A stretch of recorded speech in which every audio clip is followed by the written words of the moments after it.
swing things around. Queasy's hurt. Vino's fully healthy, but no! Things change so quickly. Acorn and Cold finish him. And now Queasy's by himself, but still, excellent endgame for them. They're going to be happy with a top 10. Meanwhile, Paper and Muzz continue to force their way in here. 8 elims now, probably the most that are alive at the moment. Trailing behind another team, and Paper's going to fall there. And unfortunately, Muzz to follow suit, but Merstache still up and kicking. Seti, though, with a massive hit, and that's the back-to-backs now onto Robop. But the materials refresh, it might not do him any good. He's not able to break into the zone in time. Acorn instead will be here to play cutoff, as now Merstache forced underneath it all. Larkpix as well, living as a solo. This is looking like Acorn and Cold's game for the taking. And Acorn's doing an excellent job pressuring with the breach of shotgun, making sure no one's got a chance to breathe, but Larkpix is still going. He's found 2. That's 11 eliminations for Larkpix and below. But NA takes the game. Acorn and Cold, the shrug. He's making it look like it was exactly his plan. It's just too easy if you're Acorn and Cold. But the best part still is that moments away from figuring out just how the day is actually going to wind up. And we've got our very own Frankie down on the floor to see what they have to say. I do. I'm so excited to talk to these guys because they're known for one of the most consistent placements in all of the games that they play, and you haven't disappointed us so far. What's it like, Cole, taking a victory royale on day 1 here in Copenhagen? I don't know. It's an insane feeling. I mean, this guy's just, I don't know. This guy's on something else. Like, this guy's the best player, I think. I'm serious. Yeah, doing it for Canada. We saw you in the air, nearly clutching the victory royale in the previous game, and now you've taken it one step further. For you, is it a bit of a dream to perform so well so early in the competition? Of course. I mean, like, getting ahead early is always the best, and no pressure now, you know? Yeah, you're not feeling the pressure. You're pretty set on Sunday already. Why do you think you are able so frequently to take down the competition? I mean, I'm just playing with the best player. It's not that hard. You have been preparing for this all year long. You qualified way back in Major 1. How do you feel like the game and the way you've had to play it has changed over the past year? I mean, everything's changed. You know, we kind of did good in the beginning, then we had a little downfall, and everything's changing, but we're adapting pretty well. You say downfall, what do you mean by downfall? Because you did place top 10 in all 3 majors in North America this year that you played. So for you, what's a bad day? Anything under first. Anything under first. Well, it's looking like you're probably going to have a very good day. Now, I've got to send back to the desk very quickly, though, before I do. Acorn said such nice things about you, Cold. Have you got a message for him? This guy is actually the best IG on the game. I'm not kidding. I'm not kidding. This guy, just, his brain is just, no one can compete. Well, I can hear Acorn saying, stop, stop, stop over there. So I will stop on your behalf and we'll head back to the desk. Big congratulations to Acorn and Cold finding themselves the victory royale. Now, before we continue, quick shout outs to Vivid and Levin, who will be hanging out with us on the analyst desk here for the remainder of the day. My, oh my. Sometimes I didn't expect any duo to win a game in this fashion, and that it looked so easy. That game was a roller coaster, and for multiple reasons, really. And, you know, when we tune into the Global Championships, the one thing that obviously everybody is excited about is the clash of playstyles, the best at what they do. And throughout this game, you know, we saw a couple of height changes between, you know, arguably the best height team in the world, Queasy and Venom. And then I was like, oh, look at this, Acorn and Cold. They're on the low ground. That's exactly where they thrive. And then, yeah, they ended up on the high ground to win the game. Yeah, that's what I've been looking at, Vivid, right? You're looking at the teams and seeing if the things that they do so well in their region, can that translate here on the global stage? For Cold and Acorn, the answer is absolutely yes. They have been dominating on these layers. And I think the big thing here is that, you know, you look at these guys, they're clearly in their element. They're feeling so confident. Cold, when he's at his best, what a player. Honestly, it's almost hard to describe the levels, right? Major 1, when they won the FNCS in their region, I genuinely think that peak that Cold had hit as a player individually, one of the best we've ever seen from anybody, right? He was just on a whole different level, and he's showing that here today, right now. I could not agree with you more. Now, what I'm curious about are the standings. Let's take a look together. Let's see how things are unfolding. Remember, we're trying to end the day in the top 25, go straight through to Sunday. Acorn and Cold here in that #1 spot, breaking 200 points. All right, this is day one, guys. Save some for Sunday. This is what I love to see, you know. I gave a little bit of a sneak peek as to who I was going to be rooting for earlier on in the day, and it was Acorn and Gold. It was the NA boys, and I'm very happy to see them up there. This honestly has big implications for all Spawn, though, right? We got to remember that they're contested, so now they can play a little bit more aggressive in that sense. Yeah, if you're Pink and Vico, you're looking at these guys going, hold on a minute. We are letting them run away with things. We need to maybe think about putting a bit more pressure on them, making these games a bit more difficult for them. I'm personally looking at some of the players beneath them, right? Queasy and Veno just below. We saw how hot they started the day. They're going to be looking above them thinking, okay, you know, these guys are setting the tempo, but we're going to do our thing up on height while they do their thing down below. It's been weird for Queasy and Veno especially, right? Because we're seeing them so consistently going into these end games in positions to play out height very, very well, right? You know, it's typical stuff for them. But they're having a couple problems, right? Where a bunch of their other EU compatriots are very much making things difficult for them, right? Seti and Cammy flanking them in that last game. Typically, Queasy and Veno, very aware of their flanks. That's not something that they often get caught out at. But this time around, we're seeing what happens. Seti and Cammy are there waiting for them. Gosh, I always have to have so much respect for Cammy and Seti, right? Because I was honestly looking at their position, and it was as that 7th zone rotate was coming in. They were actually towards that castle split. They were based up on top of it, and I was like, wow, they're on the high ground. They have a very good position. And then next zone showed, and it went all the way north. And I was like, yeah, there's no way this is going to end up being a good game. And look at this, Cammy, Seti, they just surprise every single time, and in such good fashion. I mean, you mentioned it, Queasy and Veno, they're usually aware of their flank. How did Cammy and Seti pull this off? And it's not just playing it off, right? When they're actually in the position, delivering, being able then to actually, you know, hit the shots. Of course, they did get chopped out on height eventually, right? It was Acorn and Cold that did that so well. But I think the big thing with Cammy and Seti is obviously we saw how they started the day, and I think it's fair to say they brushed the dust off their shoulders, right? They didn't allow, you know, losing off spawn early on to sort of derail their competition. They understood, hey, look, we just got to stick to the fundamentals, get back in the game. We can beat these guys off spawn, and now they are delivering in the game. And one more point here about Cammy and Seti. We talked about the all-spawn situation with Acorn and Cold. Now it's similar for Cammy and Seti, right? They're pretty chilling when it comes to the points. Just wild. And to think this all began, like, their day started with basically no points on the board, right? And their counterparts, Veno and Queasy, getting the Victor Royale. And now they're sitting there attacking them on high ground. This is the story we all came here to see. At least I did. Right into the loving embrace, of course, of Acorn and Cold. Like, yes, bring me points. That's what we want today. You talk about this being a roller coaster. I feel like so many things happened in this game. I mean, we saw Hydra by himself take Rift Island uncontested. At one point, he was getting shot. I was thinking, oh, yeah, they're going to jump. They can tell. Nope. 15 points. And you might be thinking, right? Like, oh, it's so easy, right? Oh, he's up there as a solo. Why don't we just go up there and contest him? I mean, it's got to be the nerves, right? There's so much information that these players are very good at hiding. iDrap somehow got that situation off where he's like, hey, I'm just going to sneak up here. And I'm pretty sure later on, actually, because as we know, Reboot Van on top of the island ended up using it to go ahead and reboot his teammate. So smart. Absolutely insane. Levin left speechless. Now, we do have something really cool here lined up. It is actually a listening to that game-winning moment from Acorn and Cold. Let's take a listen. We're just gonna crash pad and go. Not now though, but like on the road. Got it. Ready? You're gonna jump on the ramp. Yeah, go ahead. Do this. I'm just gonna slide. Yeah, I hit it. We're good. Just gonna run. Run left, run left. Going deeper. All too low ground. I built the box for you as well. Nice, bro. Really good job. Getting heavy. Are you good? Yeah, I think so, yeah.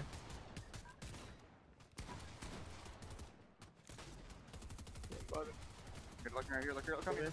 100, 120. Break. 20 gone. Got it. 30 white. 60. I got it. I'm PC for that one. Low PC. There.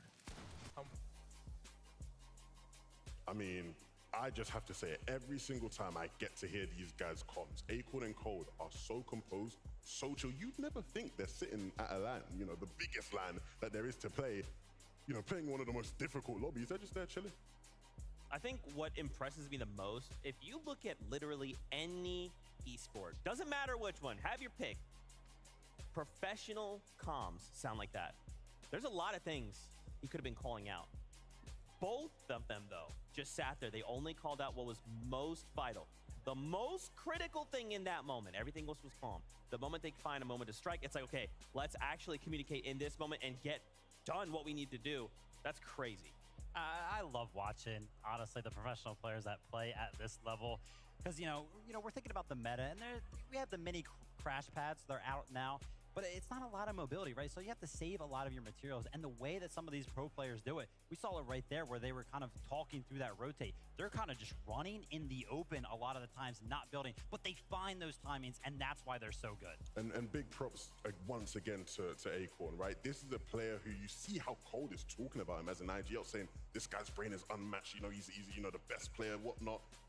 Earlier this year, right, when they didn't do as well during Major 2, there were doubts within their relationship, right? You know, there was, you know, conversations about them potentially splitting up, and I had the chance to speak to Acorn about it, and he said, look, hands up, that Major was my fault. I was not up to par, I was not up to standard, but I'm gonna fix that. Okay. And I think it's safe to say he's fixed it, right? You know, you see the way they're playing right now, and things are clearly in a much better place. They're clearly much more confident in each other, and that's always the key, right? You have to be able to trust your teammates, Zeke, if you're gonna have success in a competition like this. That is why me and Vivid are good at Fortnite when we play Zero Builds, because I trust Vivid completely. Now, let's kind of focus in on here. We like to kind of discuss Storm Surge strategies. Obviously, y'all at home, I know I could use some help, but something that we kind of saw it. Something we saw in game was actually Reet and Ritual. They have a very interesting Storm Surge strategy. Yeah, placing very, very high up on the leaderboard right now. And it's not even necessarily about the Storm Surge strategy. It's about using their drop spot to their advantage. They're going to be dropping towards Creaky Compound, which is pretty central of the map. And if we think about any of the Fortnite zones, right, usually most of them will involve the center of the map in some capacity in those early zones. And the cool thing about Creaky Compound, look at all of these hills that Ritual and Reet can take advantage of. The fact that they're landing there means that they get early priority to a lot of those positions. And every single game, they're going to make sure that they base up on those high ground positions to make sure that any of the players rotating through the center of the map, which, by the way, a lot of players like to rotate through the center of the map, and make sure they can get all the tags necessary for their Storm Surge. And I think an interesting thing to note, and it's big props to Reet here, when you typically look at discussions around Storm Surge and the ability for people to, you know, be effective in tags, you often go, look, controller players, it's a lot harder, right? Long distance, that aim assist ain't as strong. Reet making it look easy, hitting every single shot, bang, bang, bang, bang, bang. You don't care. You don't care. He's hitting everything, right? And so, big props to Reet. That's not an easy thing to do, especially under the pressure as well. We're at the Global Championships once and for all. So, I think for him to be doing as well as he is right now says a lot about him as a player. Good shout. Absolutely. You guys are killing it. You guys are great. I love y'all. All right. Actually, why don't we go ahead and check out the Creator Lounge? Kelly Link is standing by with a very special creator. Who are you with, Kelly? Thank you so much, Zeke. And I am here with someone very special. It is Keep Up Radio. Thank you so much for joining me here. Gosh, thank you for having me. Okay, so we're 3 games down, 2 to go. What has been your experience so far? Oh my gosh, I've been having the best time. I think just coming to IRL events and seeing the players play and the crowd get so excited and crazy, it's the best experience for sure. And what has it been like interacting with all the creators here in the Creator Lounge? It's been so fun. Shout out to Reddit, shout out to Peach, my people. I love getting to see the people that I interact with online IRL as well. It's really fun. Well, if we're going to talk about your people, then we got to talk about your favorite team as well. Who is it? Okay, so I came in not really knowing who I wanted to root for, but Cold and Acorn have like stolen my heart. I'm rooting for them. Let's go. Oh, then you must feel really good. Just them walking away in Game 3 with that victory royale. I know, it was so exciting. I was like getting a touch up right before, and I'm trying to look over like, oh my gosh, they finally won. So exciting. So I'm excited to see what they do for the rest of the games. And I'm so excited to hear about what you do with all this Fortnite music. What is the process for creating these incredible songs? Yeah, it's so fun. I really just try to take pop culture and music and like kind of take the elements of songs that we know and love and like apply it to Fortnite, and I feel like the people really relate to it, which is so fun and so awesome. Do you have any songs in the works right now? Oh my gosh, none that I want to talk about Okay, yet. fair. Yeah, but shout out if you know Tilted Tower Dance, go Tilted, go Tilted. That has 100,000 streams on Spotify, and it's a Fortnite song, and I'm so proud of that, so really cool. Keep Up Radio, thank you so much for joining me here. Where can people find you online? You can find me on as Keep Up Radio everywhere, and can I just say one more thing? Yes, of course. Oh my God, thank you again so much. And guys, back to you on the desk. Go Tilted. Go Tilted. Go Tilted. Go Tilted. Shout out to you, Keep Up Radio. Again, it's just so cool. We've been doing FNCS for a year now, coming together, bringing everybody into one big pool, just being like, what's up, Fortnite fam? It's great to see all of you from different walks of life, from different aspects of the game, all in a single place. How have you guys enjoyed the competition so far? Yeah, you know, I think the competition is delivering completely for me, right? The atmosphere has been absolutely amazing. The crowd's been going absolutely wild, especially when Thomas HD is on the screen. I know the M8 audience up there, every single time they're on the screen, they've been going crazy. So shout out to everybody that's here. Yeah, nah, the atmosphere's been unbelievable. And to think, you know, we've got more days of this, right? Coming. We got Saturday, we got Sunday. It's going to get even more loud inside of here, which I'm very much excited about. But, you know, even in the server, right, in the game, the players have been delivering, man. I think when you have a competition like this where you have the stakes set so high, you know we're expecting the big names to come out, but they're actually giving us performances, you know, that match up to the status they have. It is a special, special, special day. So I think looking at all the players, hopefully these last two games continue to deliver in that regard. I saw the leaderboard was looking a bit too NA for my liking. So hopefully some more of the EU teams can sneak their way up there. But of course, this is, you know, the upper bracket day. The more important day will be the grand finals to see my EU boys up there. Yeah, no bias at all. No bias. No, 100% bias. No, of course. Fully biased. And I'm sure you guys are wondering, what's up with this longer break? Well, keep in mind, we're halfway through the day, so we have to give the players a break. Get them to step back, kind of refresh the mentals to come back stronger in these next couple of games. Frankie is actually standing by right here, right now, with Miro and Cooper. Let's take a listen. I am, and this is such an impressive duo because they came together for Major 2 and qualified for Globals back then by coming second. So, of course, I had to talk to them. Currently in 24th position on the leaderboard. And Cooper, this is your first LAN. Are you happy with how things are going so far? I think we should be doing a lot better in terms of on the leaderboard. But for my first LAN, I can't complain. You know, I'm having a good time, and I hope we do better. So how come you've become this fresh-faced IGL that everyone is saying such great things about, given that this is your first LAN? Starting an IGL role is really hard for me, but I think playing with Mero also, with being a great teammate, I think I've improved drastically, and I hope I do better, yeah, hope I do good. Why did you want to become an IGL? Being a fragger, I feel like I never got a good IGL, and I wanted to kind of take terms of being the leader in a duo, and I just got lucky to play with the best fragger, so. Well, I should talk to that best fragger now. Miro, I apologize for leaving you out in the cold as I've spoken to your teammate for so long. But you are regarded as a veteran. This is not your first rodeo. Why did you want to compete here with Cooper? I think he's just he's a good teammate. He's always grinding the game. You know, that's really about it, honestly. He's just fun to play with, good teammate. And I don't know, we kind of have like a lot in common in terms of like interests and stuff. So he's like easy to talk to about things and like music and all that. So it's just easy, you know? Have you got a warm-up song that you listen to before you go on stage? Ski by Sexy Red. I do not know the song, but that is because I'm not as cool as you two are. So what's the strategy now? How are you going to regroup to try and guarantee that spot in Sunday's grand final today? Yeah, I mean, I'm not going to say too much because I don't want to get DQ'd, but I feel like I really haven't had a fair chance of playing Fortnite yet. And I think that we just need a little bit more luck on our side and we're going to be fine. Okay, well, hopefully the luck will be on your side. Thank you so much for talking to me, gentlemen. I'll let you go and get some food.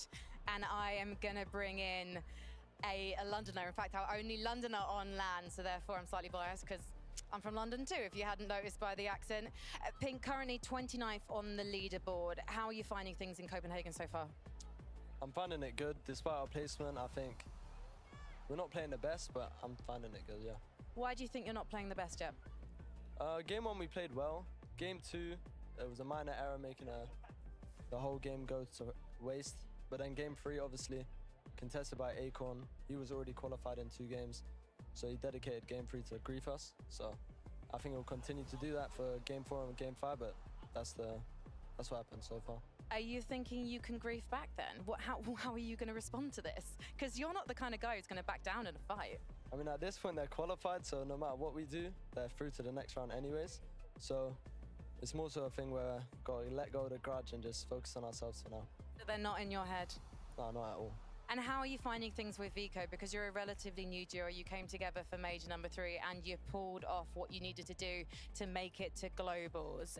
But this was a surprising duo in some ways. So why do you think it's managed to come together so quickly? I've been very tough with Vico, and he's like, at the start he was a bit annoying, I'd say, but more so now he's more so making me proud. So I think we're a good duo. We complement each other well, and I like playing with him. He's a really aggressive player. How did you manage to stop him pressing W in every situation? I had to fake drop him. I've had to scream a lot. I've had to do a lot of things. I've kind of mentored him in a way, but yeah. Pink, I'm looking for a coach, so I don't know if we can. Once you're done with globals, you've got the spare time with your hands. Are you taking new clients on? No. Well, it's a great excuse. It's a great excuse. Darn it.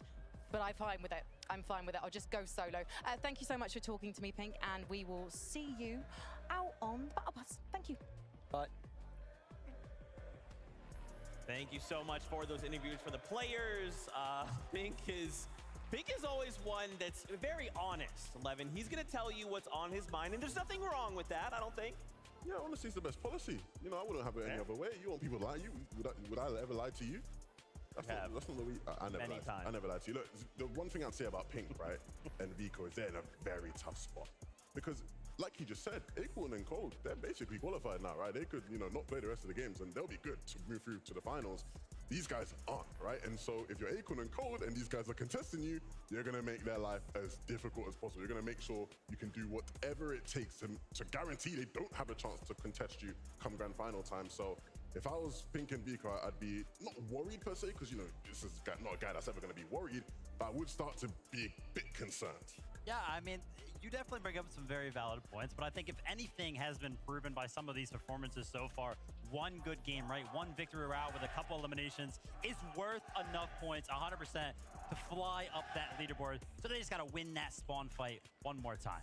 Do you think they do that, though? Is that the play, trying to kind of keep rolling the dice? Is it just let's find somewhere else, or let's just disengage? What do you guys think? So it's interesting, right? Because Pink is a player that's very experienced when it comes to being contested, right? You look back all the way to Chapter 3, Season 2, I believe it was contested by Mustache and Malabuko, and they were playing together, and they, you know, were unbelievable, right? And I remember Pink saying to me, I've never experienced that off spawn, right? And they got demolished back then when he was playing with Anas, but he learned a lesson, right? He learned what it takes to be a good off spawn team. And he said to me he had a lot of those sort of similar strategies coming in to try and use against Acorn and Cold. And so maybe now we start to see him start to whip out some of the things he maybe would have wanted to save for grand finals, but use them now to secure a spot for final.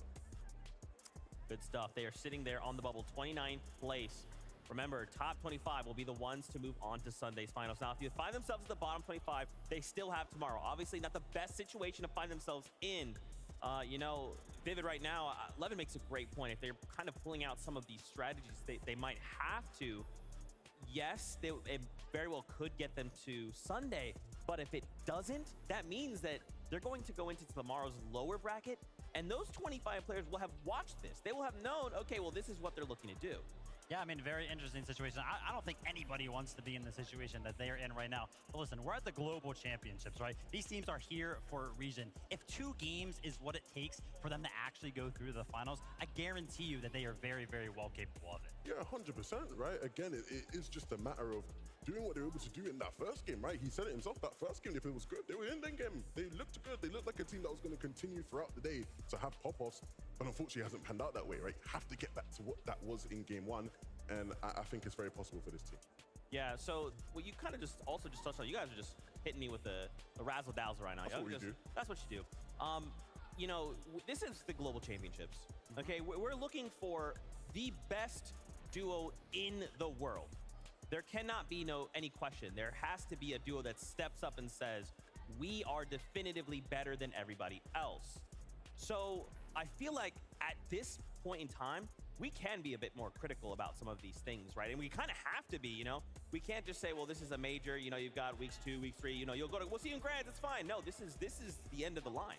You know what? Levin said it. Honesty is the best policy, right? So I'm going to talk about one of the favorites here, right? We took a look at a little bit of the bubble right there, and I saw 23rd place, Thomas HD and Malabuka. That is not a very comfortable spot to be. Not at all. Not at all. And then obviously, you know, when you are the favorite, there's pressure that comes with that. You've got this crowd here that's making all this noise for you. If you are Thomas HD and Malabuka, you have to start thinking about, okay, how do you get back into this, right? I think a lot of people saw them as a favorite coming into this competition because they are so good. But things haven't been easy, right? The Canada versus an Aegis off-spawn battle hasn't been the simplest of equations for them to solve. And even, you know, beyond that, right? Actually, when they are getting to play out games, the formula, it's not quite clicking, it's not quite working. That's right. Well, I'm getting word. As much as I'd love to continue this conversation, games are ready to go. So let's kick it up to the casters to get us prepped. We are here. This is game 4 about to get underway. And I want to give a huge shout out to Kit. But let's go ahead and go to the battle bus because the game starts now.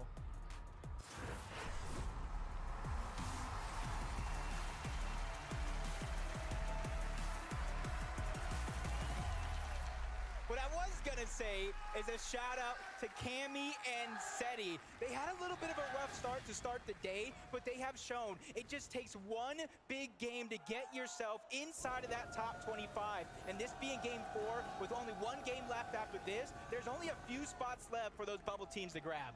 And we're looking at a team that definitely needs a good matchup for things to start picking up for them. Podesai, Snazy starting to get some shots from the sky, but here at the racetrack, we've watched this for 3 games now. 2-1 in favor of Thomas and Malabuka. Kanata trying to see what he can do. It's a double fire, but Thomas, for the time being, he's gonna go down. Kanata and Agers looking like they could be in a decent position here, but it's Malabuka on the wraparound of the reboot band, trying to make sure that he can keep Thomas and his own hopes alive for this game number 4.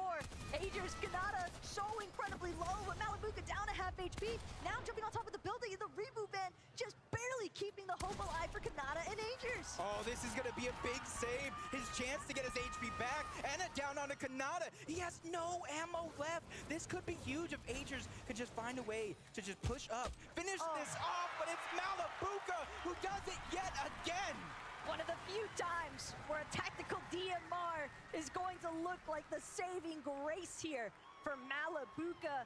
Thomas as well with the immediate dap up onto his boy, and for good reason, because this score, it's already being telegraphed. 3-1 now in favor of Thomas and Kanata, and keep in mind, or excuse me, Thomas and Malabuka, but for Agers and Kanata, they're literally in 35th place. And that's bound to get pushed even further back now. That's where you start to feel the nerves and you feel like you're in the danger zone. We got Cal Gamer, 7-man going up against King and Phaser Kami yet again. And this is where it's going to get heated up. He gets a little bit of a first strike, but doesn't really take advantage of it. And a quick reposition out of King and Phaser. This is exactly what you have to do, but the rift does go off. They're trying to reposition and try to have some claim towards that high ground, but they're not able to do too much. They have to concede relentless retreat in order to stay alive. Right idea, though. Sometimes you just know when a fight isn't yours to make happen. And for 7-man, all his ammo's running relatively low with that disengage from Phaser. 7-man and Cal Gamer now gonna have ample time to try and loot out relentless retreat. Slappy Shores action has been relatively quiet. We've seen a couple of circumstances with Tayson. Yeah. Really just nice surge strategy going for the most part at this location. But for Trulix and Chicho, they've also had a relatively quiet time so far. Yeah, for them, they just got to start building up that confidence. Because even though they'd have the cushion that you could still fall into day 2, we were just talking about it, that's not something you even want to test. Anything can happen in that lower bracket. That's why it's paramount for these teams to qualify today, give themselves a break, a chance to readjust. And Bugha and Threats is one of those teams that's outside of that bubble. And I think that's something nobody would have expected coming into today. One thing that we've definitely noticed from the past 3 games that have played out so far, Threats and Bugha, they've never been a duo. They've never gotten a chance to actually participate in that late game circumstance together. So maybe here in game number 4, seems as though Threats is on a mission to write his own story. Some nice tags along the coast side, just south of Sanguine Suites. A lot of pressure being applied to the duo a little bit south of them. Yep, just like I was talking about with Cammy and Seti, just one big game. This could be the start that Bugha and Threats need to try to propel themselves, if not to the top of the leaderboard, at least inside of that top 25, and that'll give them that chance to readjust. PH Zen, Kitos, they've been doing well so far as well, and that's something that you want to see. Even if you're qualified already, you want to keep up the pace, continue to build that confidence, because even though you might have Saturday off, you have to be prepared for Championship Sunday. $4 million on the line. That's not something to take lightly. And again, I think it doesn't necessarily have to be flashy, but for Thomas and Malabuka, I'm going far, I'm going far. I got spot. I'm dead, I think. 60 wide, I'm dead. They're both here. He's getting shot in the back though. One is running back to farm and one is plant reboot. They're gonna get siphoned for B. Farm the brick after. Two toilets, here. Okay. He's alone. Nice! Get. Yeah, for Thomas and Malabuka, it's definitely looked pretty flashy. When you're going for that 50-50, when you're representing that there's a reason why this is your POI, at least that they're going to be choosing to drop at, or their established drop spot. Racetrack's almost feeling like a POI with how well they have managed to just take hold of it. Yeah, and I'm not too surprised. It was a couple of majors ago where they were contested.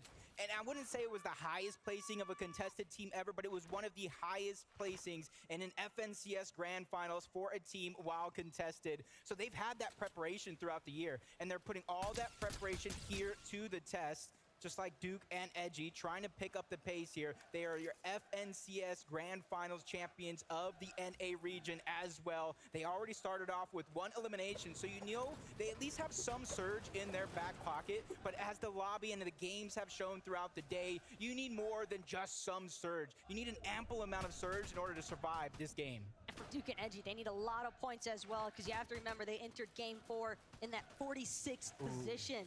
So quite a lot of places to jump up in the leaderboard if they want to actually find themselves in that top 25. But right now, leaderboard is the least of Frostroki's concern. Right now, it is all about surviving and maybe, if he's lucky, finding an opportunity here to look for a pickoff onto Yuumi, because Frostroki, if he's able to find this knock, or if he's able to just be patient, he might actually have a chance. So look for grabbing his teammate's reboot card if he hasn't already. Yep. Full disengage. It's still plenty early enough in the game where a reboot ban opportunity could definitely come up clutch. Especially here where the zone is pulling forward. A lot of those teams are going to begin to rotate, whether they try to go to the slow side or directly straight towards the center. That is going to be one of the few safe opportunities you will have, as the augments are already beginning to come out. Possible rarity check, and a lot of these teams, you might be saving some of those augments as well, but King and FaZe or Kame, you saw them disengage out of Relentless Retreat. They're outside of the top 25, so a game like this is necessary to come out on top, grab as many points as you can, and he's already getting challenged for that high ground, instantly gives up. FaZer and him are a little bit too separated for my liking, and probably theirs as well. Striker, though, decent top-down overview. But it's going to be Exodus with the immediate trading of that big shield potion, making sure that his teammate is able to maintain as close to full shield as possible. Exodus, meanwhile, hey, you might be looking straight, but there's plenty of teams sure to be looking at you as well. Got to make sure that your backside is covered. And that's going to be an immediate drop down into the safety of their tower that they've managed to build up.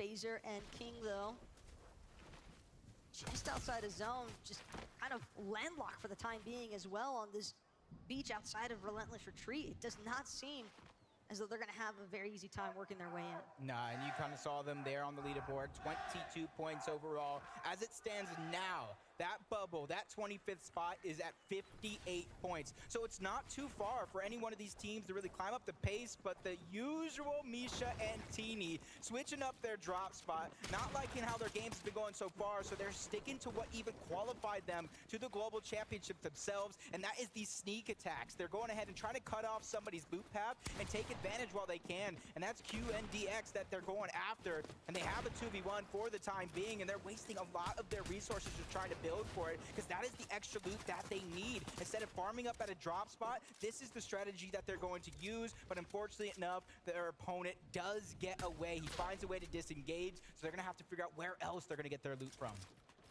I don't know if that was intuition, by the way, maybe from QND, or if maybe some sort of audio cue might have given things away there for Misha and Teeny, but they were certainly ready to pull the trigger a little bit too soon there and didn't let QND actually fully step into the building. And again, it did seem as though QND kind of recognized better, thought that maybe the loot's a little bit too free in this circumstance. Just a huge beam from Ocus, trying to go ahead and get as much surge as possible.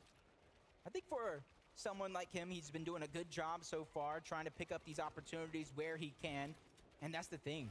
Reet and Ritual probably didn't even really see exactly where those shots came from, who was surrounded or all around them, and see they're going towards the south side of the zone, that they have to be careful, because as long as they continue to go south, we saw the zone was pulling up. So this will be the congested side. You already see in the mini-map, there are so many teams going ahead and grabbing their spot all around them. That's going to make it that much harder, but Misha and Teeny keeping things on the run. Weapon Cache is going to come up, and that's 7-man and Cow Gamer that they're trying to contest for it. A little bit of a mistake there with the briefcase turret, trying to go ahead and use it to their advantage. Teeny with a nice shot from the side, backs up towards his teammate. 7-man Cow Gamer. This could be their opportunity to try to advance, clean up this elimination, finish the damage you already put down. But for them, it's just grabbing the real estate, grabbing all that piece control, so when the cash does pop, it is all theirs. Well, as far as 7-man and Cow Gamer are concerned, keep in mind, 7-man, decent loadout to take this challenge up against Teeny and Misha. Left side peek, maybe not the most favorable, but they're certainly still making the magic happen.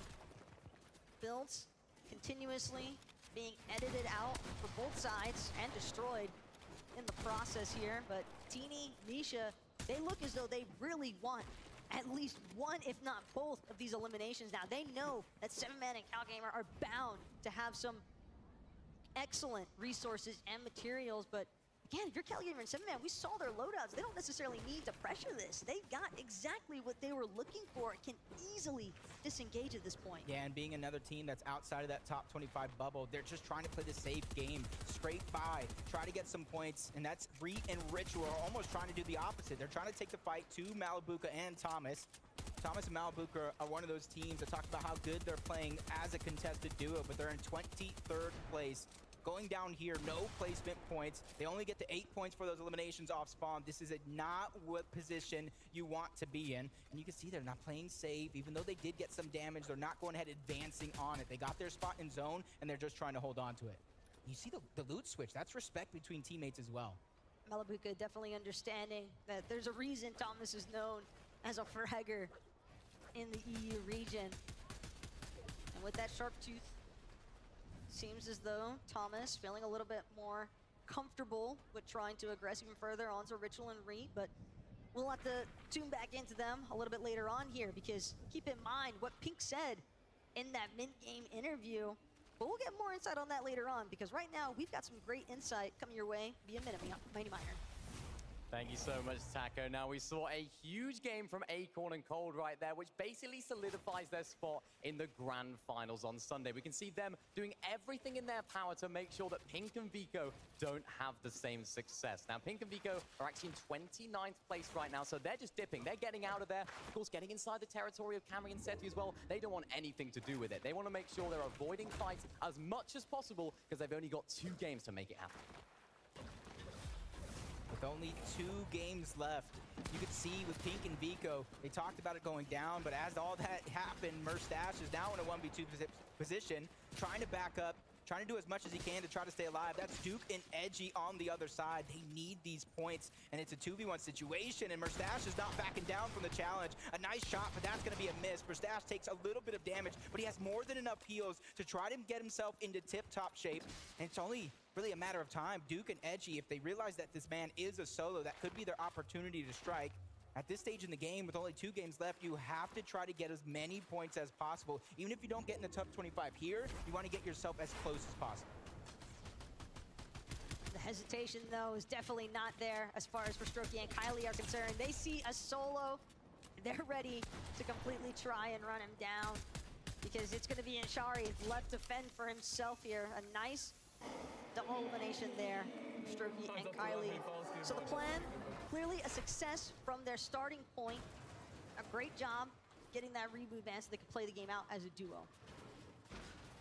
285 above the Storm Surge threshold. Alex and Worthy trying to take advantage of this opportunity that is right before their very eyes. Peeking around towards the backside of the zone, where they're trying to predict some other teams are trying to find a little spot, a little crevice, anything that they can hang on to. But as you saw on the mini-map, not too many teams are there. Acorn and Cold, you said it yourself. They have already got their spot into Championship Sunday. But you know as well as I do, there's more than just money on the line. There's more than just the Axe of Champions. It's about calling yourself the best Fortnite duo in the world. And that's what Cold and Acorn came to do. Specifically Cold. He was at the Invitational along with Acorn, different duos, but he placed third. He fell just shy of both Queasy and Vino and Cammy and Seti. And he's out for redemption here as Merstash in another 1v1. He takes out Okus, trying to keep the show alive. So unfortunate for Okus, but Merstash, he might have found one elimination. He's got a lot more work ahead of him, though, just from this position alone here at the Creaky compound. As a solo, Merstash is really gonna have to try and play things safe from the backside of zone. Probably gonna have to wait, recognizing the fact that there's some other teams around him, but no, actually, he can't afford to play safe because the surge damage threshold has just tapped in. And with that in mind, Merstash now, it is essentially now or never. He's got to make a play. He's got to find some damage, and he is just barely managing to put himself into that safety net threshold. But he's looking to challenge for more. That's just a daring play. Very, very brave, but that's something you kind of known for Merstash, one of the more mechanically skilled players in the EU region overall. He's willing to take those chances. He's willing to bet on himself, but since he didn't land a shot and didn't cover the distance, he's just trying to disengage. You said it yourself as well. He's just trying to find his way in towards the zone instead of waiting, letting time pass by, and having all those duos pass him and try to hold him out. I think that was a perfect play for him to try to find his spot inside of the zone. But a team that needs to not only find their spot into the zone, they need to find damage, and they need to start to build that groove. 77 below, continuously falling. They're taking some time to try to get some resources, but that's the decision you gotta make. What's more important, Storm Surge or resources to try to survive? Granted, there is kinetic ore available for King and Vaser to utilize, but unfortunate stuff there. It doesn't take them quite as far as they were hoping for, and now with that sound going off, seems as though teams on the hill have definitely taken. Oh, a beautiful shot though from King. That suppressed sniper rifle might be the main reason why they weren't as concerned, but they're still below on surge damage. Another shot like that though, and they might just be ahead. Nope, luckily there on the tail end. Couple of shots go through, 65 above. They do get the knock, but chances for them to be able to take advantage might not necessarily be there, but that's not necessarily what they were looking for. They were looking to move through. They were looking to get themselves a spot in towards the zone, and this is a replay of that shot. Just amazing coming out from King, while the pressure is on as well. He is one of the teams outside of that bubble that needs to put in that work. And let that be a reminder, I think, for some of these teams, even if you have that height positioning, if you peek just a little bit too far, get a little bit too comfortable, well, a player like King, he'll make sure to take care of that for you. Yeah, and a lot of these players, you know, they might lose sight of that suppressed sniper being in the game. They might forget, or they might be forced to peek to get the surge for themselves. And those are the opportunities we've been seeing all day, but danger happens. Duke goes down to paper from one team that has their spot for a team that's fighting for it. That leaves Edgy all by himself, trying to clutch up. Acorn and Cold, first place on the leaderboard. They're faring well with that Storm Surge, even though they're just forced to continue to move north in this zone. They're bypassing a lot of those teams that are on that Rift Island, which honestly looks a little bit more active than we've seen in some of these previous games. But for Cold and Acorn, when you know for a fact that you're already guaranteed that championship Sunday, like we just talked about, they could do essentially whatever they want, even if it means just completely running down some other teams. Yeah, again, Pink and Vico talked about it. They mentioned it. Edgy and Duke, though, still looking to work together here as all these teams continue to pile in to the Eclipse's state. The way the zone is pulling, mildly unforgiving, given some of the water surrounding the area, but definitely something that these teams can work with. See the little bounce pad junior trying to boost themselves to the front side of the zone. They don't want to be one of the last teams there. And unfortunately enough, they will be in the back of the pack, but they instantly are trying to build for some elevation. They don't want to get stuck on that low ground, especially in this zone. That was what I was about to say. It could be a roller coaster of emotions. We're going up mountains. We're going across rivers. Anything can happen here, and they get into the box. Duke's being forced back. A lot of damage is there. He's going to get knocked. It's all up to Edgy, and their run comes to an end in 34th place. That leaves their backs up against the wall, in our 5th and final game. Yeah, Acorn and Cold do not care. It does not matter who it is. As long as you appear in front of them as a target, they will look to eliminate you. And they've been extraordinarily successful all day so far today. Malabuka and Thomas, though, they've also had a pretty solid day as well, Jacob. But again, this is definitely an instance where they could look to cement themselves in that top 25 game 4 goes well. See them just trying to get that damage. Robob goes down, but at least his teammate Axforce is still alive, trying to grab them as many points as possible. But at least they're inside or at that 10th place spot for now. Probably got it secured, but you don't want to leave it up to a prop, but you don't want to leave it up to the judges. As you see another replay. Oh my gosh, what did we just witness from King? Does he go back to back? There is no way. This man is on fire. I dare anybody on that stage to try to step in his path now, because he's looking like an avalanche trying to demolish anything in his way. Look at the loadout, the double suppressed sniper rifle. He's even got the sniper surplus augment to boot, and he is making fantastic work of it. But Strokey and Kylie, I am so sorry, but King, actually, that's his turf. You back a dog into a corner. This is exactly what is going to happen. They realize the pressure that they're under. They realize what's at stake. Even though they do have tomorrow, if they fall short, that's not something anybody wants to stress about. You finish the job here, you get it done, you give yourself a break, a chance to relax and VOD review.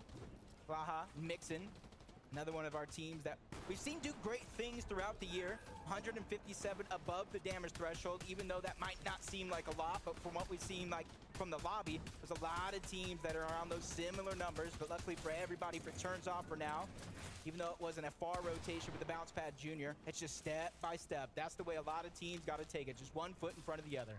And for Blaha and Mixon, it's certainly one tarp in front of the other as they keep trying to make their way forward.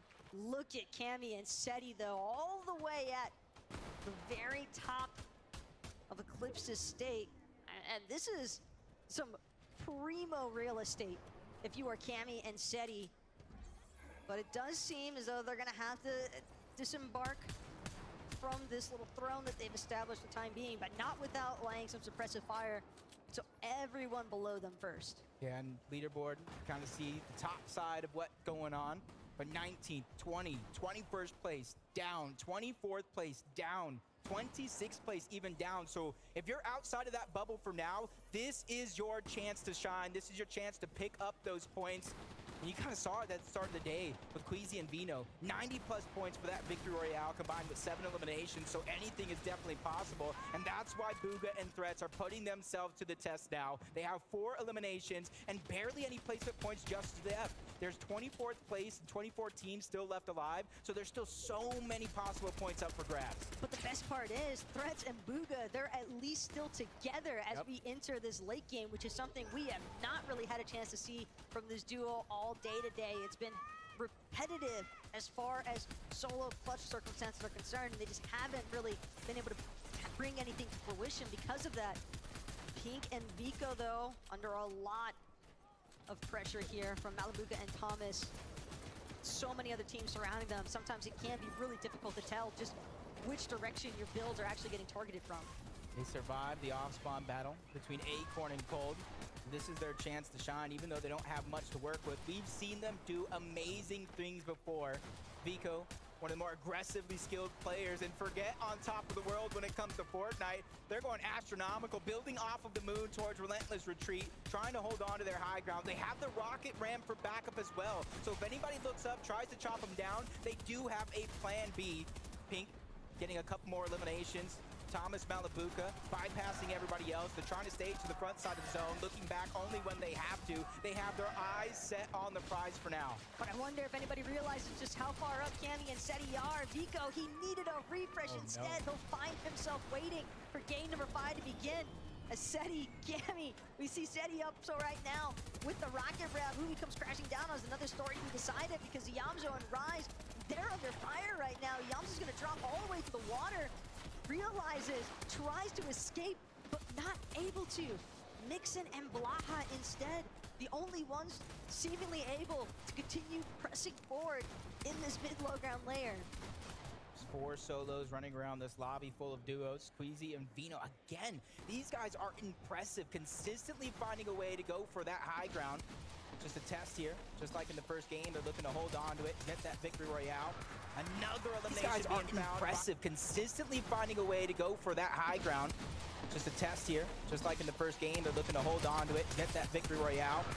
Another elimination being found by Malibuca. Their total as a team does move up to 5. 12 teams remain. These are the points that they were looking for. They started this game in 23rd place. This game alone, if they come out on top, could qualify them to Championship Sunday, but the fight continues. Cold and Acorn just trying to tear everybody down, even if that means it's their NA counterpart as Pars and Baka fall.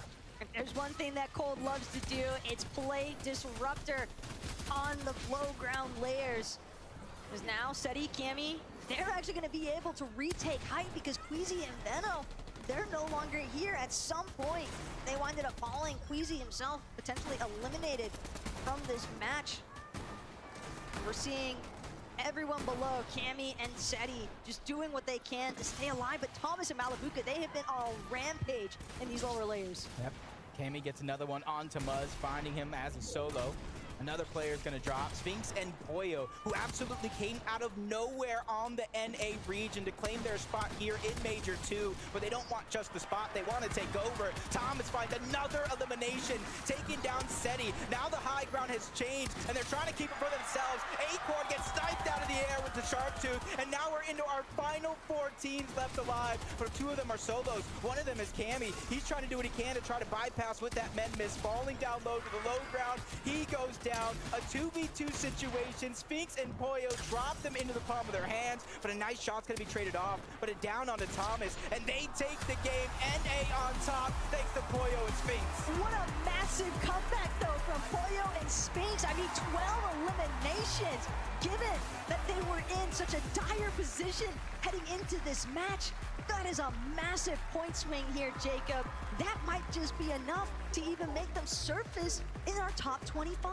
And they might have snatched away the single game elimination record, but I'm gonna let Frankie talk about that, because there she is on stage with our winners. Yeah, I just had to come in and ask everything you were saying in that final zone, because your mouth was going off. How were the comms? I don't know. Pollo just doesn't really talk. He kind of just, gets kills, does his thing, and I'm just, there for the ride, And do you just are happy to let him off the leash like that? I mean, if he gets the kills, I got no problem with it. And Pollo, your ear's burning now. Yeah. Yeah, he is a man of few words. He is a man of few words. He was so what, sorry? He was so loud. He was incredibly loud. To be honest, I felt like I could hear him backstage. So for you, how has the day been so far? Now you've got your victory royale as well. Yeah, it's been 2-1 off spawn. I think we're at the bottom of the leaderboard, but I think we'll be near qual range now. Hopefully, we will take a look at the leaderboard shortly. I love this. You're a man of so many words. I can hear him in the background going 2-1, 2-1.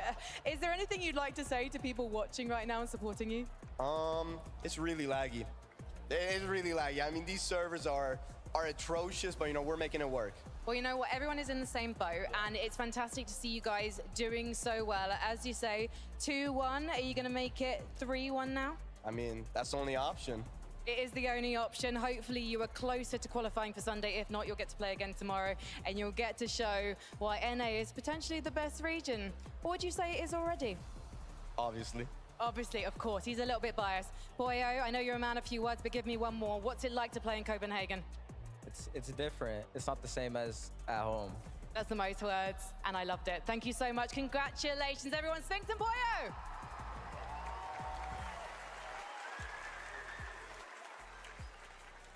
Well, Evan. NA on top. What do you have to say now? Look, I just want to start by saying I love how Pollo just won the game, hype moment, and all he's thinking is like, can Sphinx just stop talking? He's talking too much. Like, can you just pipe down a bit, mate. That's his only concern about that game. All I have to say is, right, after that, Thomas HD and Malibuca were popping off. It looked like they were going to win the game. The crowd was getting loud.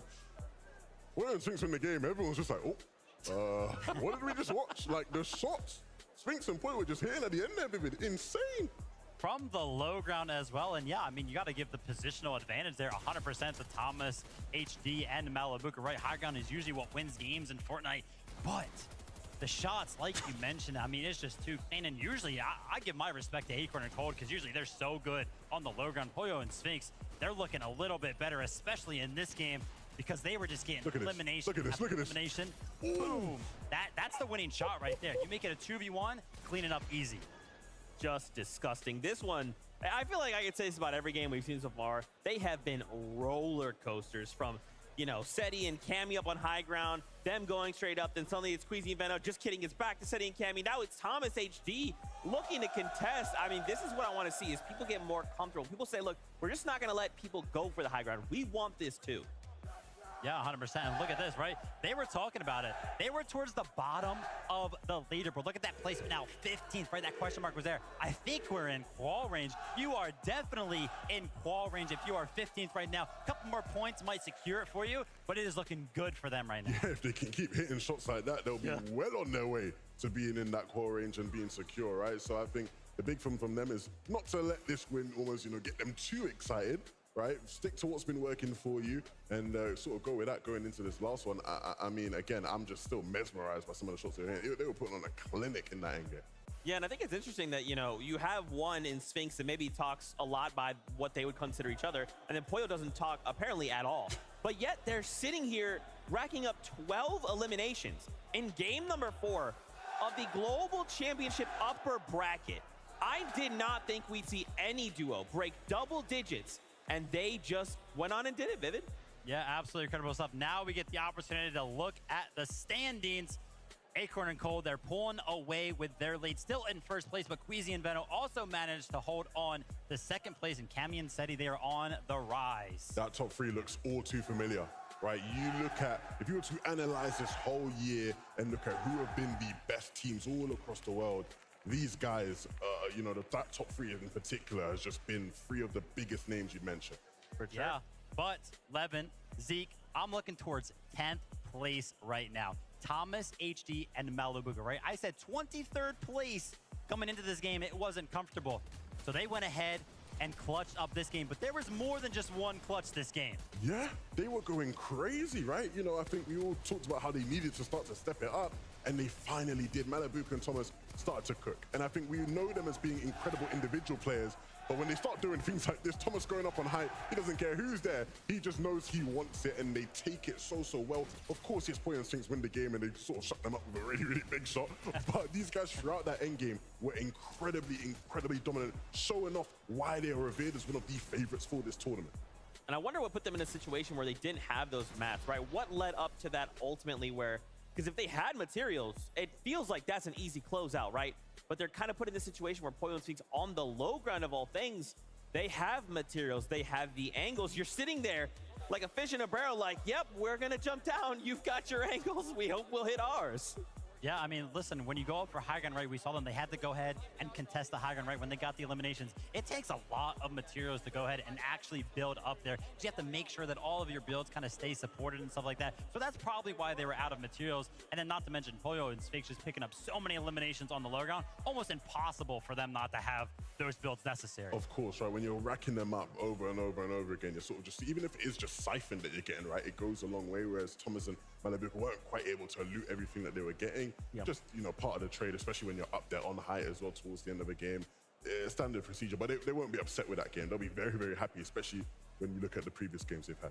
And, you know, I got to mention it, right? That Thomas HD Malibuca clutch all spawn. Malibuca with the 1v2. Actually awesome stuff. And honestly, coming into this, they should have been expecting stuff like this, because throughout this chapter, Malibuca and Thomas, they have done that 7 times where one of them have gone down early and they've clutched it up.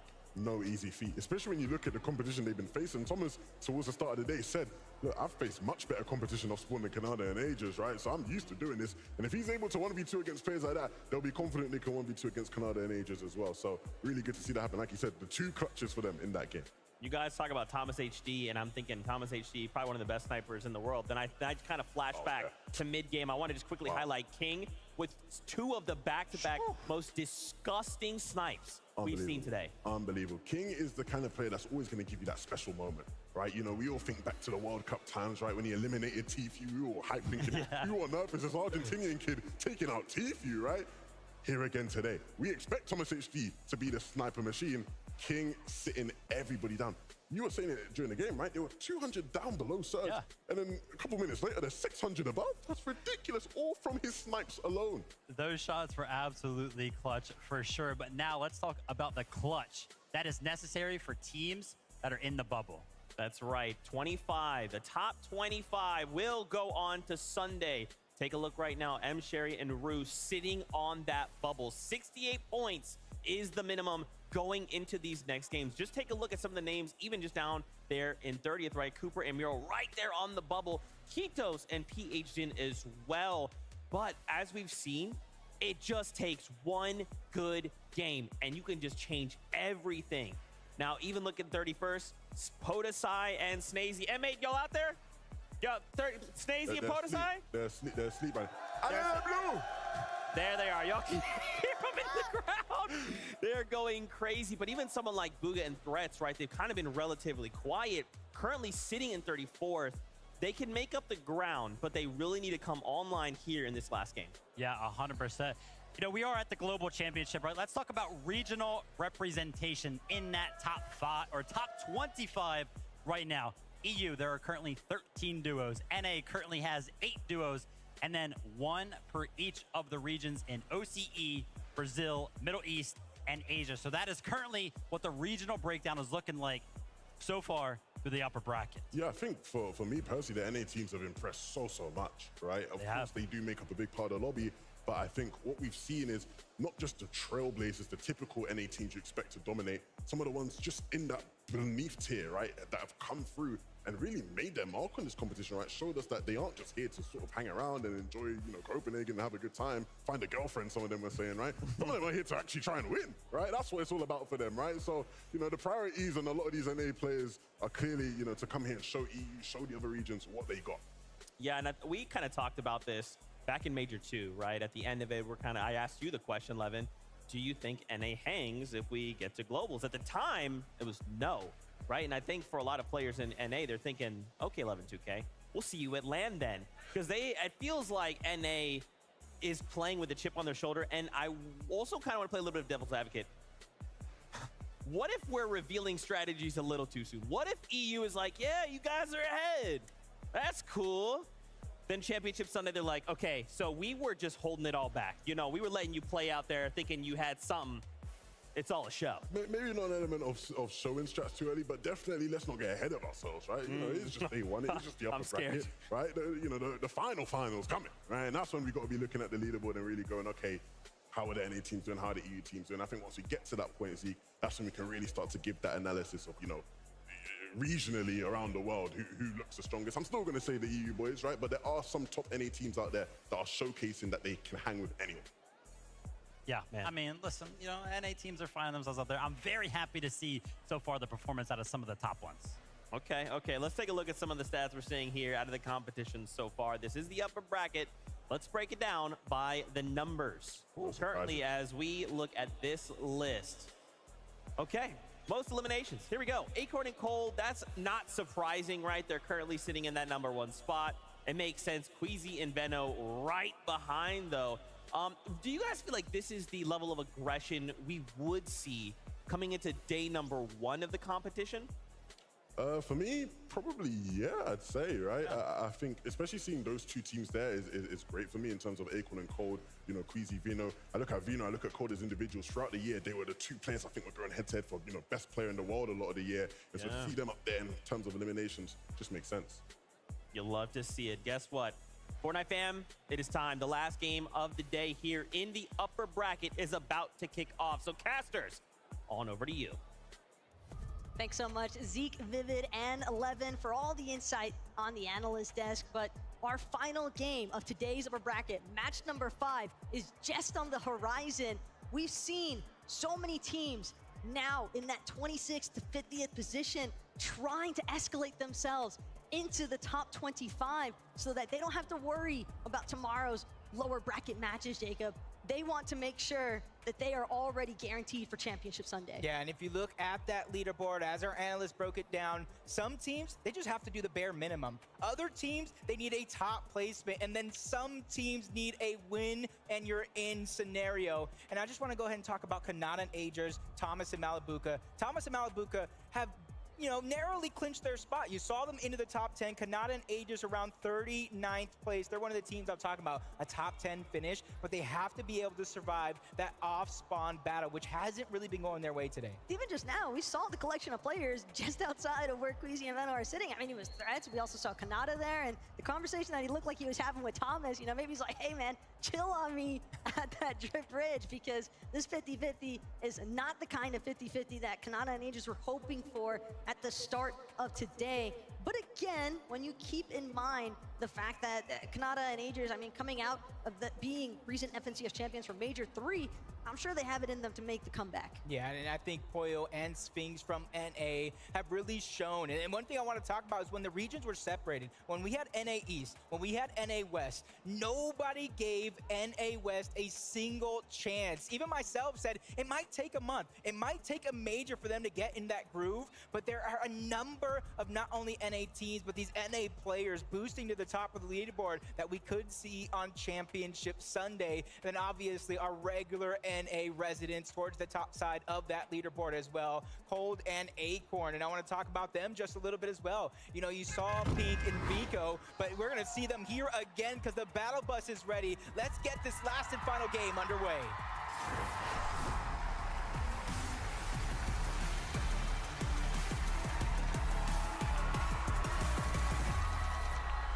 It has been a beautiful day so far of matches containing our 50 teams here in the upper bracket. Some of the strongest teams even from their respective regions, but only 25 can actually break through and guarantee themselves a seat on that battle bus for Championship Sunday.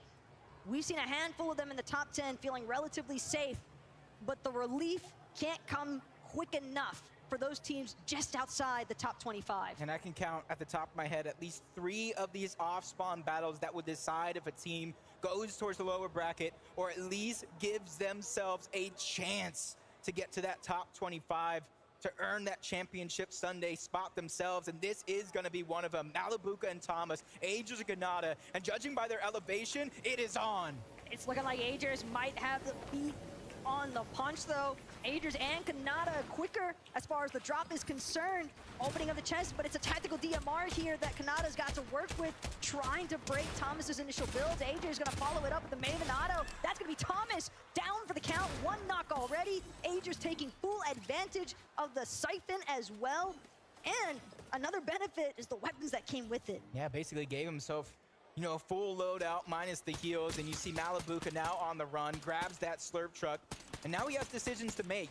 Do I try to fight the 2v1 while I have the underhand, or do I go ahead and try to disengage and just already see it on the mini-map? He's just trying to survive. Even though they did lose the off-spawn battle, they know they have their spot secured, so now it's just for bragging rights. Extremely unlikely that we see Malabuka try to lap back anytime soon here at the racetrack. He knows that it's going to take some time before Agers and Kanata fully clear this area out.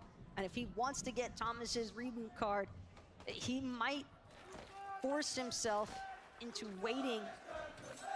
But the wait is over as far as Threats and Bugha are concerned. That's going to be a quick elimination to start things off for a team that desperately needs it. Yeah, you see Threats taking advantage of what is usually a triple chest on the side of that mountain. Mixing goes down. That's not only important points for Bugha and Threats, that's a Storm Surge to really give themselves a little bit of a cushion, because we know that's not going to be enough. But another one of our off-spawn battles that are paramount for our team success. King and Phaser, Cowgamer 7-man, shots are being fired. Phaser's gonna quickly disengage. He doesn't want to give up too much. He wants a chance to heal. You see, he has big pots, and if King can get to him, that'll allow him to heal up as well. But even with the Vault card, Phaser, he can't charge into it just yet, unless Cowgamer and 7-man have it in their best interest to just prioritize that. But King applying a little bit of pressure here from a distance. Keep in mind the resources though. Builds not looking the best as far as 7-man is concerned. And CalGamer, again, seems as though he has none at all. So this is definitely going to put CalGamer and 7-man's push to a halt, and that is more than enough time for Phaser and King to get into the vault here at Relentless Retreat. Yeah, both of these teams need to have a solid performance if they want to see Sunday right here. Otherwise, they'll have to go to the lower bracket and earn it yet again. But you see a switch up of what we saw last game. King and Phaser this time around getting control of that ball over towards Relentless Retreat. But instead of just disengaging, 7-man and CalGamer are still looting up. There's a lot of loot there to grab, and what a huge battle going down yet again. But Cammy and Seti, they're separated, but they're trying to pincer them in. They're trying to surround from multiple angles and trap them in that little barn. One of the most common fights that we've seen so far today. And Stain and Data's, though, holding their own. Now, what a way to represent Asia, though. I mean, we talk all the time ever since the Invitational, really, where we saw some of the potential, I think, from Asia's fraggers. And so Data's and Stain looking to try and follow that up as much as possible. They have been going toe-to-toe here with Cammy and Seti. And granted, Frenzy Fields hasn't necessarily always gone their way, but it's definitely made a little bit of an impact against Seti and Cammy because they had to go nuclear, basically, the last 2 matches to play catch-up. Another one gonna break down a lot of early game skirmishes with your back up against the wall. It almost leaves you no choice but try to get the elimination points. Axe Force, Robob going against PHN and Kitos. Kitos and PHN actually do need this. They are outside of the bubble, 26th place, and a nice shot to try to back down Axe Force. They pounce, they get the 2v1, give themselves at least a 1-man advantage. Kitos trying to heal up. They're not wanting to give them that opportunity. Drop them down into the palm of their hands. They're attacking from both angles. Time is running out unless a miracle happens here as Axe Force, a little bit of a jumble and a misstep, but his teammate is there to rise to the occasion and get that elimination. So we see our first team in the lower bracket facing against our last chance major teams. PHN and Kitos try their best. Kitos especially in that instance, but you got one below you, one above. Difficult for anybody to actually find themselves on the Benefactory. I like this. I like this. Pink may have called it griefing, but no, this is just using your brain. Acorn and Cold, even though they've already qualified, letting Pink and Vico qualify off of their spot, which means they're going to get contested again on Sunday. So they want to make sure that team has as little loot, push them back as much as possible. As Anon and Suns, they need a big game here going against Queasy and Vino, who already got their spot secured. And I like the aggressive nature coming out of this. Start to build that confidence, get some points, and then you could probably take what they've been doing and put it to the test yourselves. But it all really comes down here if they want to actually fight it, because Anon looks like he's disengaging. He doesn't want to get trapped between both Vino and Queasy. This is a very risky team to try and tango with when your position in that top 25 is on the line here. Suns and Anon, they cannot afford to get eliminated just yet. But Queasy and Veno, they're not the sort to let anything go. We've got some player listen-ins coming our way, starting with Kanata. I got a Maven. 16 white. Going to you. I'm running. He's on my right. Yeah, I'm running him. 20 white. Kill him. 40 white, 40 white, 40 white. Nice. Oh, the one's at the height. He's at the height. Yeah, get the finish, get the finish. They're dead. Nice. We need a cam, bro. He's running back. He's just running to rise. He's trying to not give us the kill points. He's at the hut right now. 9 damage? No, he ran, bro. We just camped the card. We just camped the card. He's a great... See a lot go down in that listen-in. The great teamwork, the great chemistry, but then the plan for the future. They're going to camp that card so that way Malibuca can't come back and get it safely, which leaves him as a solo at the start of the game. So remember that, because if he does amazing things, he did it all by himself. As Vino, just so much damage from the storm, with just a sliver of HP. You gotta imagine as it continues to pop low. Yeah, I was gonna say a med kit's probably getting popped. Queasy does have some splashes. He's just trying to hound, be the predator towards his prey. Suns and Anon gotta figure out what they're going to do, because they're just getting followed right now by Queasy and Veno. And Ken, that's definitely not the team that you want trailing behind you, because just like that, Queasy's gonna give some quick reminders of what he's capable of. But for Misha and Teeny, they've also got to deal with Baka and Pars, and again, such an impressive day so far from Baka and Pars. We've really been seeing them take an aggressive stance and come out on top in numerous situations. And I would expect to be all the same here. And Kanata and Agers, even though Racetrack might have gone their way, running into Yamzo and Rise is a different story altogether, as Agers now forced to bounce, has to leave Kanata to be eliminate collected. And they went from wanting to camp Thomas's reboot card to now Agers potentially having to worry about whether or not they do that. Yamzo and Raz will do the same to Kanata. Yeah, this is very troublesome for Agers and Kanata, the duo that needs at minimum a top 10 performance here in this game if they're looking to skip Saturday and go directly to our championship.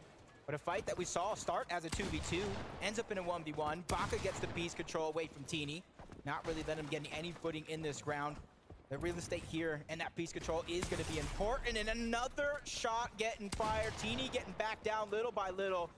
Baka just playing a game of peekaboo. It's working out for him, but everything good comes to an end eventually, and Baka takes a massive shot. The thing here, it doesn't matter where he's at, because he goes down, and the only place he's going to be is back to the lobby. That was a huge shot here for Teeny, but it's not over just yet.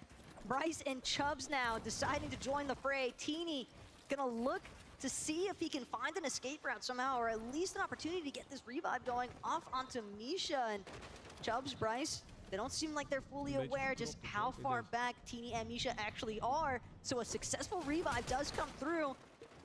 A 2v2 potential situation here. But again, Misha and Teeny bound to be relatively low on resources after that last engagement. Gotta imagine it to be true. That's Teeny trying to hold the covers, give his teammates some time, try to heal up. First is going to be the med kit, now it's going to be the shields, and the forecast tower hasn't even been taken yet. That's what they were originally fighting over, and that's probably what drawed Bryce that championship Sunday and not really fight towards that Saturday.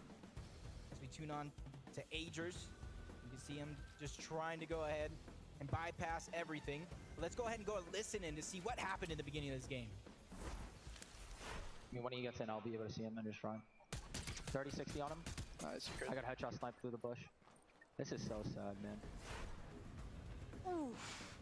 That is really all that can be said in some circumstances. Yamzo is actually just a monster for that one. I mean, and if you're in Kanata's position as well, sometimes it is what it is. But Yamzo, he's got a lot more to deal with for the time being a little lackadaisical on the rotation, quickly reminded that there's still other players waiting around in this lobby for him. And you can see towards the mini-map, we're on kind of edge of zone towards the southeastern side, and that's where a lot of these caches will spawn, either south towards the east, where a lot of these teams are congested at. And just judging by the lack of the slurp juice, they haven't grabbed theirs just yet. They're hoping to try to beat another team to that punch. And even though they found some dangers there, just a little bit, you can see that they have not too many teams nearby, as we see the other side of what went down. And the headshot onto Mappy. That is a huge he is just on fire. He's feeling it. Look at the confidence. Can't blame him at this point. It's just, what are you really meant to do in that sort of situation other than just fall victim to Yamzo there? But fortunately for Agers and Kanata, they're still going to be able to play things out as a duo. Successful reboot ban there for Agers. The health replenish as well. They've got a handful of slash splashes left to work through. So it's seeming as though the dream is still alive for Agers and Kanata. For now, at the very least, but sometimes those are the wake-up calls you need, especially when you know it's our 5th and final game of the day. And while they're facing all that madness on that side of the map, Bugha and Threats sticking to what they know works, which is those slow side rotations. They found themselves towards the top side of the zone and kind of just looking. There's not too many teams in their mini-map. And if you look even further, there's only about 3 teams directly in front of them. So they got themselves a safe spot as long as they continue to pull that zone. And my only question, Taco, is going to be how much surge do they have? Because if they're on the slow side, there's not going to be many opportunities to grab it. That's exactly what I wanted to bring up, because with only 1 elimination, and from what we've been seeing consistently throughout the day, there have been circumstances where teams have had several or more eliminations and still found themselves just barely above that surge damage threshold. So if Bugha and Threats making these jet side rotations, yeah, you might have the best positioning in the world, but it doesn't really mean a whole lot if you don't have any damage with it, because then you still have to compromise your positioning ultimately just to find some damage. That's Damage big. is something they do plenty here for Acorn and Cold. I was gonna say that was big, but it comes to an end yet again, and Pink and Vico outside of that top 25. So I think Cold and Acorn have defended their drop spot. They're actually in 24th place. They have 74 points. That's gonna be a tough one to watch. Eyes on Cooper and Miro as well. One of our teams in that 28th position, but for the team on our screen right now, Vaniac and Karmi, they've also got to ensure that they're able to stay within this top 25, because again, just barely being above as far as the points are concerned, it does not leave you in a guaranteed position. There are ample teams that could look to leapfrog over you if you aren't careful. So we'll definitely keep that in mind and continue trying to be as methodical as possible with their movements. Yeah, you can basically see the tail end of that top 25. Pink and Vico down 74. Batman, Bugha, and Rapid 80. The points continue to climb the more you go up. A lot of these teams don't really need to do everything. They just need to do the bare minimum. As Snazy gets spotted out by himself, and Shari and Rue, they have a chance to sneak up. Snazy's all by himself. Podesai, we already saw him go down earlier on in the game. The strike from above, the sneak attack, and it's worked to perfection. And Shari and Rue, they get that elimination, and that's huge because they were the team in the 25th spot. They started the game with 68 points. Now you can kind of count them up, 72, but they still haven't passed up Pink and Vico at 74 points. Snazy was just so focused on teams that weren't on that Rift Island. He had no clue that those two were sneaking up behind him. The ultimate crouch maneuver, essentially, all the way up until they had their precise moment to pounce onto Snazy. And that's big as well from Shari and Rue, because again, another team just barely managing to hang on to that top 25 threshold. They are currently 25th and looking to go higher. Yeah, and this is a team, you know, Major won, they became champions. They stayed towards the top of leaderboards in duo cash cups, in FNCSs. They're just trying to continue to mimic that, just like Cooper and Miro, who are almost not even duoing this season. It was left to a coin flip of all things. And what a coin flip it was. I hope Cooper kept that coin, maybe framed it on a wall. One would think, but I guess it maybe depends on how this weekend goes possibly for the duo. Regardless, they've done an excellent job as a team, but more importantly still, their placements, you saw it jump just a little bit. Part of that due to the fact that Cooper able to find a really nice elimination here, and this is a massive one as well. A good shutdown onto Cold, essentially. And that is huge for Cooper and Miro, because they have had some problems in their rotations dealing with some of these teams that are already guaranteed to be participants of our Championship Sunday. So knowing that Cooper was able to find that elimination on the Cold, it just makes the rotation all that easier. It probably builds a little bit of confidence too, because even though they went down and they got their spot on Sunday, Cold and Acorn, they're going to finish first in this bracket more than likely with how they've been playing. And when you see Cold go down, when you see Acorn go down, it makes that much more better. It's like a sigh of relief. That's one less dangerous player in the lobby that I have to go through towards the very end. I mean, 3 out of 5 teams in our top 5 are just not in the lobby any longer. They've all been eliminated. Only Cammy and Seti and Ritual and Reed, but again, the point difference so high. These guys can essentially choose exactly how they want to wrap things up for today. Meanwhile, Bugha doesn't get that same luxury. Bugha and Threats have to be on their A game. Yeah, it's going to be a must. 44 points. We saw the threshold around 72 points.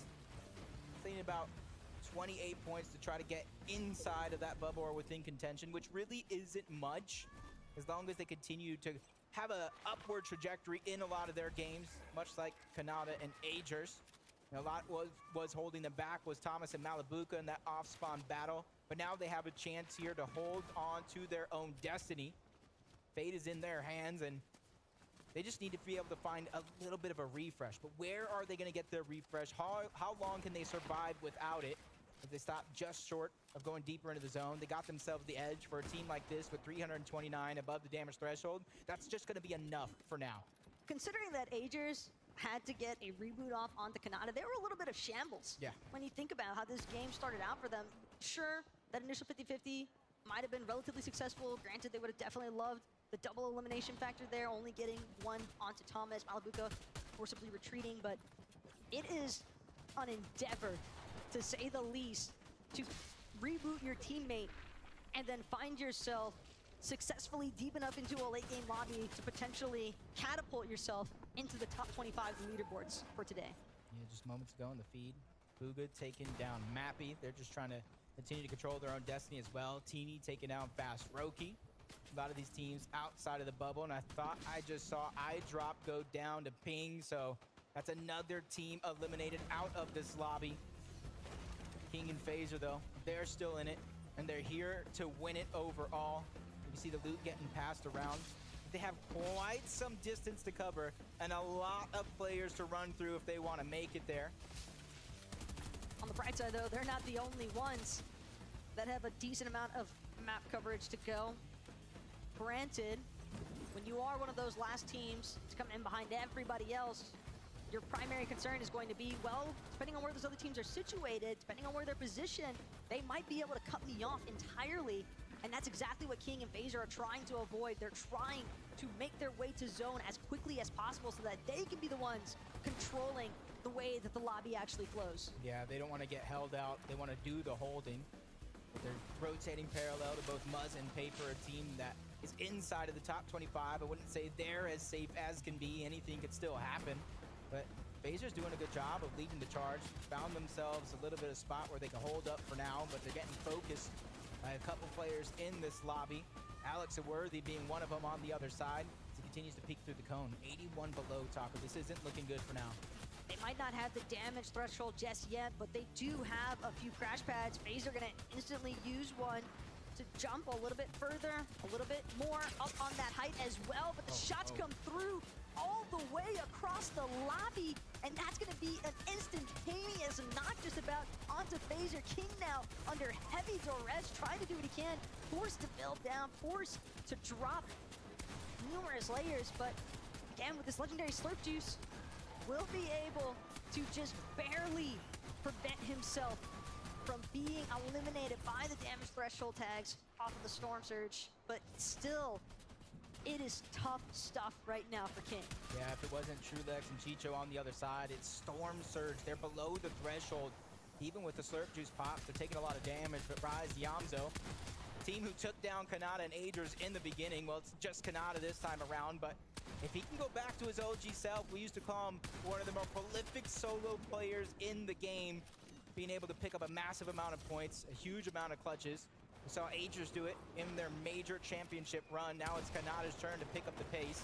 You see him going low. He doesn't have a lot of builds, not a lot of resource. The only thing he really has going for him is the damage threshold when it comes to Storm Surge. A nice little gift, though, just on the ground. Managed to pick up some materials. It's going to provide him more than the 4 builds he had initially to work with. Shot him up to 30, but still, Kanata also now with this nicely Breacher in tow, breaking through the floors of some of these builds and just hoping that there is not a full team on the other side of it, because you're looking at a 1v1 with Kanata, decent chance, but 2 versus 1 situations is tough for any player to deal with.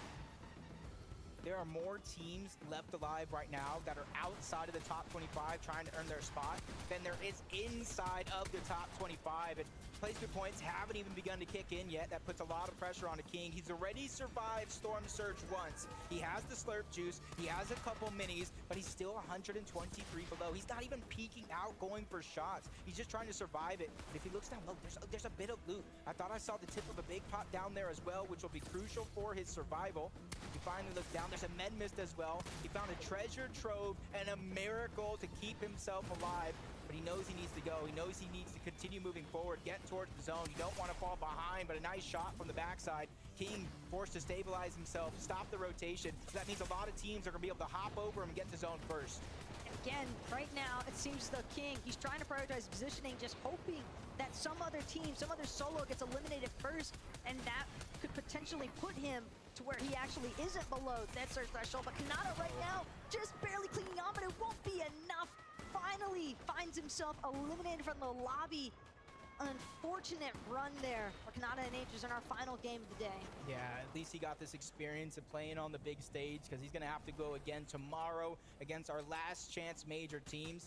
Zaxidus and his teammate have the high ground. They started this game on the bubble. You got to imagine they've been climbing up that ladder, just like Bugha and Threats. You talked about it yourself. You even casted it throughout the day. They have yet to play a solid game as a duo. This is their chance. But the solos trying to push back both Alex and Worthy as well. A lot of damage being done here by Storm Surge, not even these players. We're seeing so many teams, though, struggling with Storm Surge, but for Bugha and Threats, they were over 800 damage above. They can focus entirely on how they choose to actually tarp through some of these congested layers, and right now, Miro, forced into a solo position, won't have any sort of time to try and help out Cooper in the process. We are simply too deep into these moving zones at this point, as now Miro finds himself in a decent amount of pressure, a couple of slash flashes, all of his slash flashes actually going to be expended here. As Miro trying to see if he can find an opening from the backside of the zone. Nutty from the side though. Wow. Clean shot onto 7-man, and a quick build up to utilize his med kit. Quick moving, quick reacting, but not quick enough. That's Cowgamer and 7-man. A big game's needed from them. They could boost themselves into that top 25 as well. Bugha and Threats, 5 eliminations so far, peeking down low, trying to recycle some of these builds because they know they don't got much left. A refresh or a siphon mask, anything is what they're looking for. And they even split it between them two, so it's even less for an individual. They fall on top of Alex. Can they get that elimination? Can they get the siphon? Yes, they can. Off the back of Threats, who gets a double elimination and push themselves into the top 10. Just barely there. No, Bugha actually gonna find himself trapped just outside. He won't be able to make it in time. And the knock from that surge damage, that's so tough. The Storm is going to be his ultimate competitor. But Threats still up. Threats still trying to move forward. Doesn't have much left in the med mist though. Needs to find a refresh at this point. It's almost 100% necessary, but these points that he's grabbing here, staying alive, 7 eliminations as well. This could be enough, but it's definitely going to be a buzzer beater if I've ever seen one myself, and he's continuing to bypass everybody. But on the high ground, it's Yamzo and Rise that are trying to take this last and final game of the day. A few teams actually that are stuck down low still need this shot to try to qualify. Misha and Teen is one of them. Julex and Chicho, they probably already got their spot, but Threats does it yet again. Another elimination, trying to go ahead and keep him and Bugha's dream alive. But for Threats, he didn't find any sort of white heals, which he needed. Granted, it might not be necessary. Almost found the closing shot there onto Rise, but with the Yamzo there to back him up, it's no problem whatsoever. And we are seeing one of NA's finest with a victory royale for the day close. I call them one of the most dangerous teams coming into the Global Championship. It may have taken them some time to heat up, but they have finally won the game. And I want to go ahead and hear exactly what they have to say, so I'm going to throw it over to Frankie to let us know how they're feeling in this moment.